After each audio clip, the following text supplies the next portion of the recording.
Yo tout le monde, aujourd'hui on se retrouve pour la lecture du chapitre 281 de Nanatsu no Taizai. Alors, je vais prendre en compte ce qu'on m'a dit sur le début de la série et je vais vous faire un petit résumé de ce que c'est Seven Deadly Sins.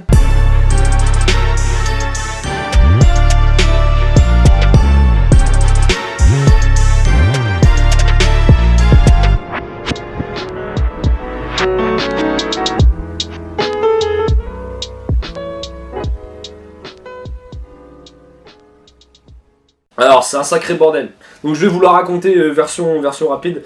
Donc en gros, t'as plein de personnages complètement pétés qui s'affrontent les uns contre les autres. T'as un groupe qu'on appelle les Seven Deadly Sins, donc ils sont 7, les 7 péchés capitaux. Donc il y a un mec qui s'appelle Escanor. Escanor lui, c'est l'orgueil, il est très très fort. Et en fait son but, son pouvoir on va dire, c'est que en fonction du soleil il va être plus fort. Donc c'est-à-dire à 8h il va puer du cul, à midi il sera à son apogée et ensuite il sera nul. Et il est tellement pété que ce mec a une arme divine, donc chaque Seven Deadly Sins, donc chaque péché capitaux ont leur propre arme divine, et son arme divine condense son aura, son énergie de puissance pour la relâcher. Et lui, il est tellement pété qu'il balance des soleils à la gueule des gens. Voilà, donc ça c'est Escanor. Ensuite, on a Meliodas. Alors Meliodas, lui, c'est le personnage principal, on va dire, du manga. Même si, bon, pas vraiment, mais enfin si, complètement. Ça n'a aucun sens. Lui, en fait, c'est un démon. Mais c'est pas n'importe quel démon, c'est le fils du roi démon. Et en plus, c'était prévu que ce soit lui qui devienne le nouveau roi démon. Mais sauf que ce trou du cul est tombé amoureuse d'une déesse, le clan ennemi des démons, tu vois, ceux qui peuvent pas se saquer. Et donc du coup, il a préféré trahir tous ses camarades pour aller faire gousi-gousi avec une déesse. On a qui ? Il est très très pété, hein. Il est à peu près aussi fort que Escanor.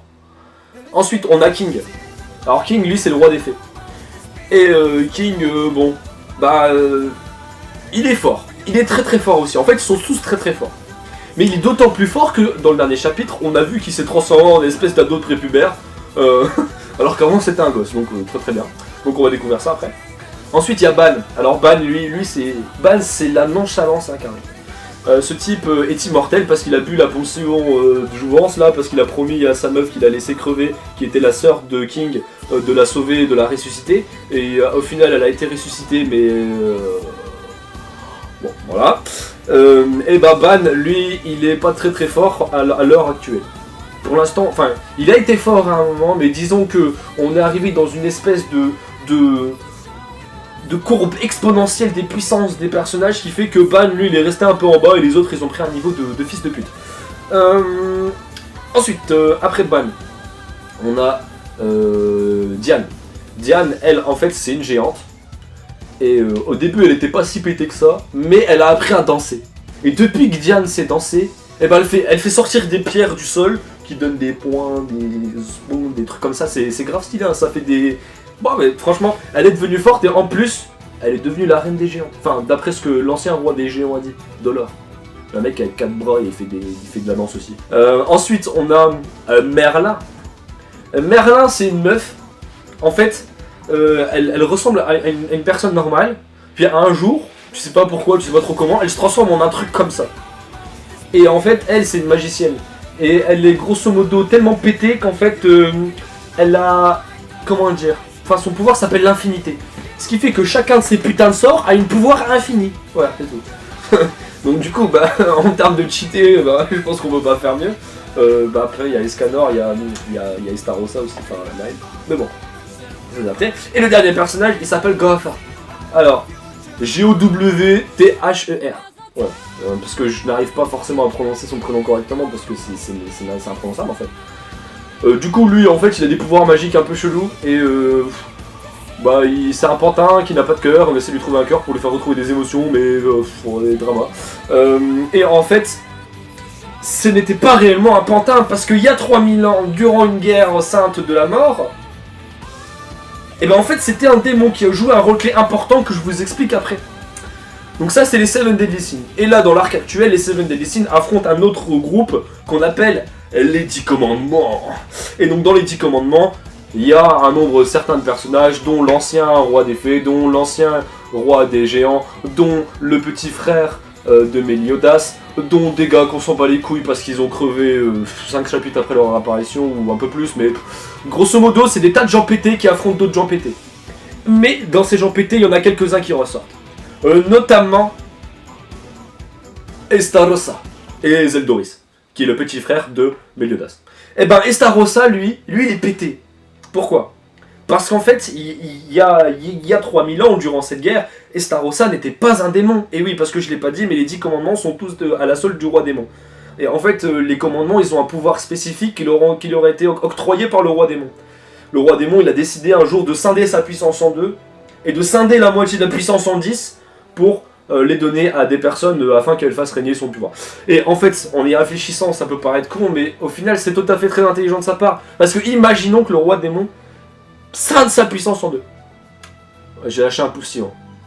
Scinde sa puissance en deux et qui donne la moitié de sa puissance à quelqu'un. Là, ce qui fait que le type qui aura eu cette puissance sera aussi fort que le roi démon, puisque tous les deux la moitié. Donc du coup, il pourra lui faire concurrence. Donc le roi démon, il a fait, hop, moi je veux bien donner la moitié de ma puissance pour garder contrôle, mais je veux rester à ma place. Donc il a coupé sa moitié en 10. Et les a donnés à des gars, des random pélos. Sauf que, bien évidemment, dans ce qu'on appelle un scénario, il y a toujours une solution. Et cette solution s'appelle la formule magique qui fait absorber les 10 commandements. Et donc c'est pour ça que, bon, il y a la guerre actuellement. Mais donc du coup, on va revenir à ce qui s'est passé un peu dans le passé. En fait, Estarossa, il s'appelle pas Estarossa. Estarossa, il s'appelle pas Estarossa. Estarossa, c'est le nom d'un chien. Et je déconne même pas. Estarossa, c'est le nom d'un chien. En vérité, Estarossa, il s'appelle Maël. Et Maël, c'était le plus fort des 4 archanges du clan des déesses. Donc il y a des archanges, c'est des mecs un peu forts. Alors on s'en bat les couilles de leur nom, je crois qu'il y en a qui s'appellent Tarmiel, m'en fous, et Ruduciel, Rudiuciel, et puis Maël. Et en fait, Maël, lui, c'était le plus pété. Et donc et la guerre, elle était à égalité, ça se fightait, et on allait vers la fin du monde en gros. Et donc du coup, Gotha, parce qu'on en revient à lui, il a dit quoi ? Il a dit, bon les gars, moi je suis un démon, je suis emprisonné, je suis en prison, donc du coup je vais faire en sorte de sortir de prison. Voilà, du coup il est sorti de Zonzon, comme ça il s'est évadé, il est sorti de Zonzon, et il a dit, donc il était en fauteuil roulant, il a dit, merci à mon pantin, dans lequel je vais laisser la moitié de mon âme. Maintenant je vais pouvoir sacrifier mon âme afin afin de sauver la guerre, le monde, voilà. Donc il a mis fin à la guerre, et qu'est-ce qu'il a fait le petit Gotha ? Eh ben c'est simple. Il a décidé de supprimer tous les souvenirs de Maël et de toutes les personnes qui connaissaient Maël, et de les transformer en Estarossa du clan des démons. Ce qui fait que Maël est devenu Estarossa, il a changé de... Il est devenu le petit frère de Meliodas. Même Meliodas, il pensait que c'était son petit frère, tu vois. Et donc du coup, ce qui fait qu'on a le droit à une putain de double personnalité à l'intérieur du personnage d'Estarossa, ce qui fait qu'il va complètement craquer, et il va décider d'absorber les 10 commandements pour faire concurrence à Meliodas. C'est compliqué, hein. Et donc du coup, Meliodas, lui, il a envie de récupérer les 10 commandements pour pouvoir buter le roi démon et prendre sa place. Mais pourquoi est-ce qu'il a envie de faire ça ? Et c'est très simple, parce qu'il est amoureux d'Elisabeth. Elisabeth qui est une déesse. Mais le problème c'est qu'il est amoureux d'elle, pourquoi ? Eh ben parce que son papa, le roi démon, et la papa d'Elisabeth, la maman d'Elisabeth, la reine des déesses, eh ben ils les ont niqués. Ils les ont complètement niqués. Ils ont fait un châtiment. Et oui, un châtiment. Et donc, qu'est-ce qui s'est passé dans ce châtiment ? Eh ben, le châtiment, il stipule que Meliodas, dès qu'il meurt, il revit, mais avec des sentiments en moins. Et Elisabeth, bah, dès qu'elle meurt, elle renaît. Et ce qui fait que Meliodas a vu mourir 106 fois Elisabeth. Et donc, du coup, faut bien se douter que c'est pas une situation viable de voir mourir sa meuf 107 fois. Enfin, 106. Du coup, bah, qu'est-ce qu'il décide de faire ? Bah, il décide de buter le roi des démons. Du coup, il va récupérer 10 commandements. Et Maël, lui, il va récupérer 10 commandements pour pouvoir buter Meliodas.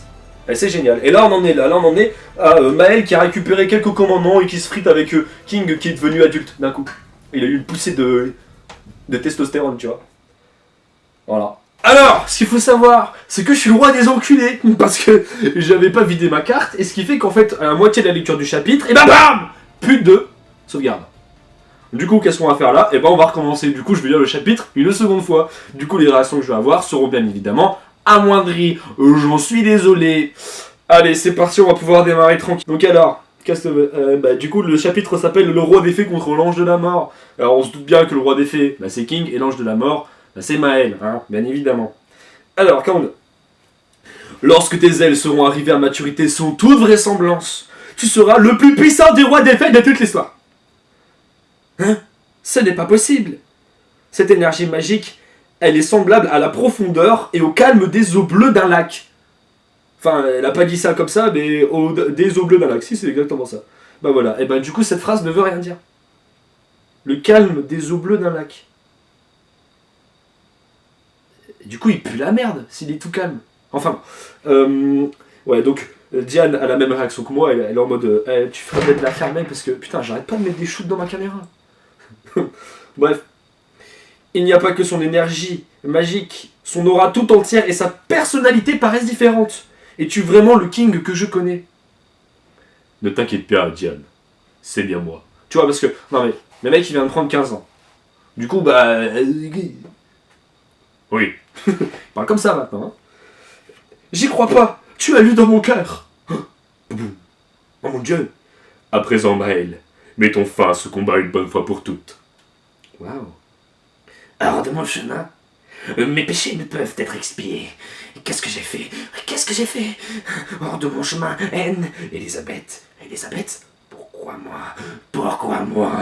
Tu vas connaître la douleur et l'agonie de ma disgrâce, mon humiliation. Elisabeth, hors de mon chemin. Haine. Une fois de plus, tout ne fera plus qu'un. Rongé par les remords, un flot continu qui ne s'arrête pas. Je ne m'attendais pas à ce que tu essaies de l'exprimer. Elisabeth, t'as entendu quelque chose? Non. On part sur un monde négatif. Oh.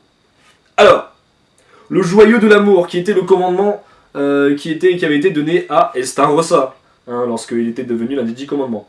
Et boum. Make explosion of death. Voilà, boum. Elisabeth sera moi, et même son âme, et même son corps sans vie. Je me suis trompé de fois. Je ne laisserai pas cela arriver. Hein? Bah qu'est-ce qui nous est arrivé? Hein? Oh, derrière. Mais quelle est cette chose? Cette chose, c'est la véritable lance spirituelle Chastefiol, huitième forme, un jardin de pollen. Oh! C'est quoi ce truc? Ça, c'est ce qu'on se demande. Hein. Ben c'est ça, c'est le jardin de pollen. Non, tu ne dois pas. Si tu utilises ta lance spirituelle pour nous protéger, alors... Boum! Ouais, non, mais quand même, il faut se rendre compte d'un truc, c'est que là, le king, là, il a la même gueule que le king de Tekken. Et ouais, c'est le même! Moi, je dis, il y a une petite théorie à formuler, là. Il y a une petite théorie, hein. Et donc, du coup, il est en train d'utiliser une deuxième forme de sa lance.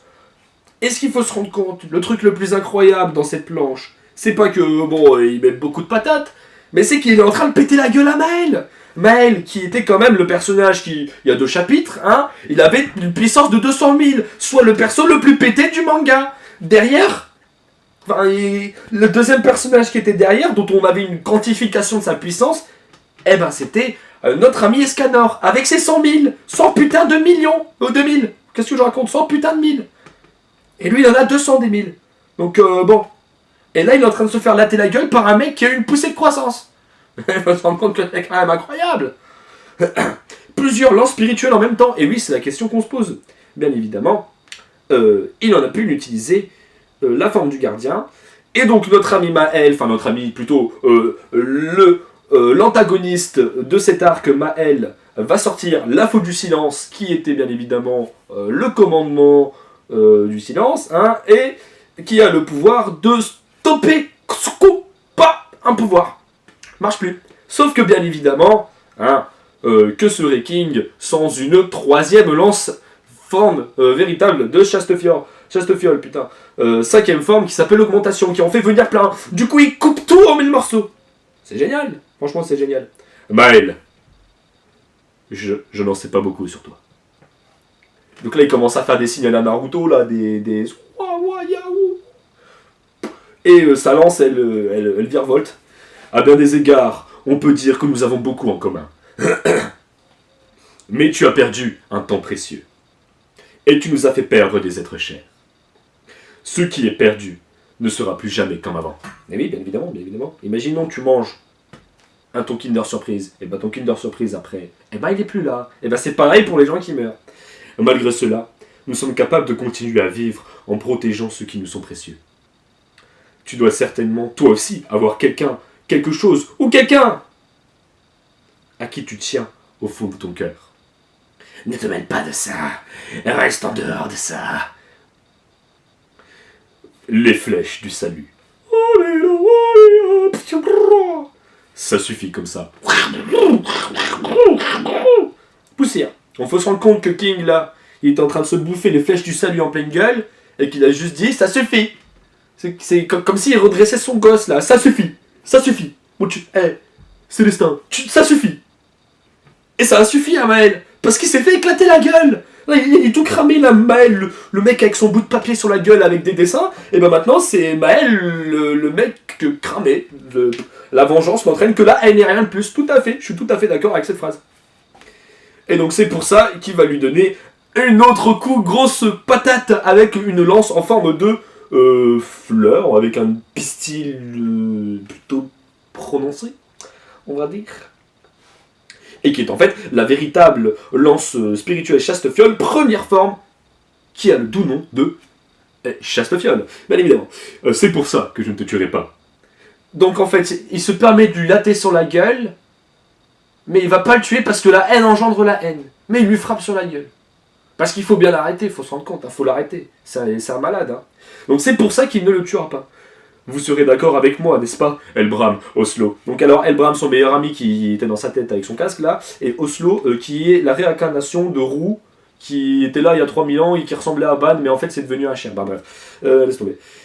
Si tu n'arrives toujours pas à l'accepter, alors je t'affronterai autant de fois qu'il le faudra. Oui, moi, le roi des fées Harlequin, regardez-moi ce dessin. Il est complètement stylé là, King, là, il est stylé franchement, j'aime beaucoup son design comme ça. S'il avait été comme ça dès le départ, moi j'aurais surkiffé le type. Hein. Man, je m'en doutais. Tu nous fais quoi là? Voilà, bah, tu vois, même lui il se demande ce que je suis en train de faire. Il souffre le martyr tout d'un coup. Oula! Nadja, s'il te plaît, laisse-moi y aller. En ce moment, mes amis, mes très chers amis ont de gros problèmes. Parce que j'ai blessé Maël terriblement. Non, je ne te laisserai aller nulle part. Gantha, tu as volé ma pureté, mon cœur. Aïe! Aïe, coquinou! Laisse le poids de ce fardeau t'enchaîner et te restreindre pour l'éternité. L'éternité? Ah non, eh ben j'ai pas signé pour ça, hein. Il est trop tard pour les regrets à présent. Merci, bon Dieu. Hein? Je n'ai jamais rien regretté. Même si je pouvais remonter le temps, je prendrais le même chemin, et je choisirais toujours de te rencontrer, parce que bon, si on s'est croisé comme ça dans une rue, bah du coup je prendrais le même chemin. Hein. Tu es la personne la plus importante à mes yeux. La fille qui compte le plus pour moi. Hein? Qui compte le plus pour moi que pour n'importe... Hein? Tu es la personne la plus importante à mes yeux, la fille qui compte plus pour moi que n'importe quoi d'autre. Ah! Excusez-moi. Je n'ai pas vécu un seul jour sans ressentir ces sentiments pour toi. Oh, c'est beau, c'est l'amour, hein. Ah, merci, Gantha. Gros câlin. Allez, vlac, hein? Attendez. Ça, je l'avais pas vu. Il lui fout les doigts dans le nez. Il lui attrape le groin comme ça, et il le dirige. Alors, mais ça, c'est quand même complètement pété, hein. Ok, donc je vais devoir faire une troisième prise, parce que, bien évidemment, ma caméra casse les couilles. Donc j'en étais arrivé, voilà. C'est complètement pété, hein. Capitaine Derès, pourrais-tu me rendre un service? Et King, qu'est-ce qui arrive à Maël? Il a atteint ses limites. Il n'est probablement plus possible de l'aider. Bien qu'il soit l'un des 4 archanges, le pouvoir des commandements est complètement opposé au sien. Et il en a assimilé 4. Maintenant que son énergie magique et sa force physique sont complètement épuisées, il se fait dévorer par les commandements. Il ne restera plus rien de lui. Maël, ouvre les yeux, réveille-toi! Elisabeth, calme-toi! Tu vas arrêter de crier comme ça, Elisabeth, parce que je te rappelle que Maël, pour l'instant, hein, il a failli tous nous buter. Donc alors, faudrait mieux qu'il ouvre pas les yeux, s'il te plaît. putain, je vais des shoots dans ma caméra à chaque fois que je recommence une prise. Très bien. On met juste au-dessus de lui. Tu voulais faire quoi? Maël, pourrais-tu m'accorder une dernière fois la chance de te sauver? Sauve l'ange perdu, plonge loin dans l'âme consumée par les ténèbres et libère-la de la malédiction des commandements. C'est la tâche qui va être incombée à notre ami Gotha, qui va sûrement, hein, bien évidemment, réussir à sauver Maël. Voilà. Et donc, bien évidemment, maintenant il n'y a plus d'effet de surprise, hein, le chapitre s'arrête là. Alors, on va faire un petit retour sur le chapitre. Donc, je dis bravo à King. Bravo King. King, tu as tout mon respect, King. King, tu as tout mon respect parce que t'es passé d'une vieille fiotte à un mec putain de badass. En l'espace de 2 secondes. Genre, t'avais les yeux fermés, t'as fait hein. Et là, tes ailes, elles ont poussé. T'es devenu adulte, t'as fait les gars, maintenant je peux lire dans les pensées. Je peux utiliser 7000 fois ma lance en même temps parce que de toute façon, je suis pété.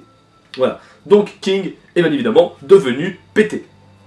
Et Maël, bah écoutez, on l'a pas beaucoup vu dans ce chapitre 1. Maël qui était très présent dans le chapitre précédent, là dans l'entre-deux, la tâche de couille, tu vois. Et ben dans ce chapitre-là, Maël, c'est plutôt lui qui s'est fait latter. Et encore une fois, on finit sur un cliffhanger, histoire de nous tenir en haleine. J'étais très déçu de voir que le chapitre s'arrêtait à la 19e page. Mais bon, c'est comme ça. J'avais envie de voir la suite, là, de voir comment il allait procéder pour sauver Maël. Et quelle était la réelle personnalité de Maël, parce qu'on s'en le demande. Hein, parce que là, pour l'instant, tout ce qu'on a de Maël et Starossa, c'est un espèce de mec complètement craqué du cerveau. Du coup, c'est dommage, quoi. Voilà. Ça nous tire en haleine, c'est un chapitre... Il est cool. Il est cool le chapitre, mais il est court. C'est ça que je reproche un peu au dernier chapitre là. Ils sont vachement courts, moi j'ai envie de lire longtemps là, j'ai envie d'être pris de...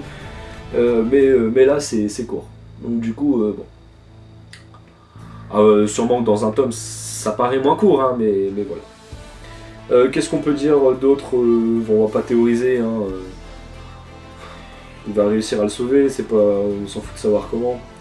Le pire dans l'histoire, c'est King en fait, parce que King, lui qui est devenu pété, il faudra qu'il fasse gaffe à pas attraper le melon, parce que sinon il va se faire corriger rapidement par Meliodas. Hein. Dans l'histoire, Meliodas il reste quand même complètement pété.